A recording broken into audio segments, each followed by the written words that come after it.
Ja, zukünftig, da dürfte es nicht weniger, sondern noch mal mehr Verkehr in Deutschland geben. Die Verkehrsprognose für das Jahr 2040 geht nämlich von massiven Steigerungen beim Güterverkehr, sowohl auf Schiene und Straße aus, aber eben auch im Luftverkehr. Da dürfte deutlich mehr los sein als jetzt. Aber einzig der Straßenverkehr soll mit einem Minus von 1% leicht zurückgehen, so zumindest die Berechnung der Experten aus dem Verkehrsministerium. Und bei all dem Zuwachs sollen trotzdem die Emissionen massiv sinken.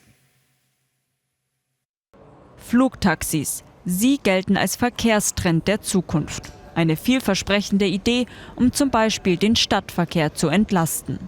Doch die Realität wird wohl anders aussehen. Auto und Motorrad bleiben des Deutschen heilige Kuh. Das zeigt die Verkehrsprognose 2040. Die Straße wird auch in Zukunft gebraucht.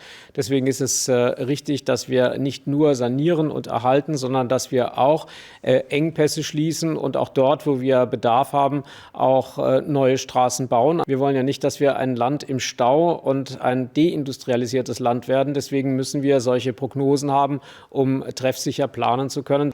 Auch in die Schiene muss investiert werden, so der Verkehrsminister. Im Vergleich zu 2019 erwartet die Studie bis zu 60% mehr Fahrgäste. Eine Wirkung des Deutschland-Tickets. Der Güterverkehr auf der Schiene wird um 35% zulegen. Auch auf der Straße gehen die Experten von einem starken Anstieg des Gütertransportes aus. Der Lkw-Verkehr wird mit einem Zuwachs von 34% seinen dominanten Anteil am gesamten Gütertransport ausbauen.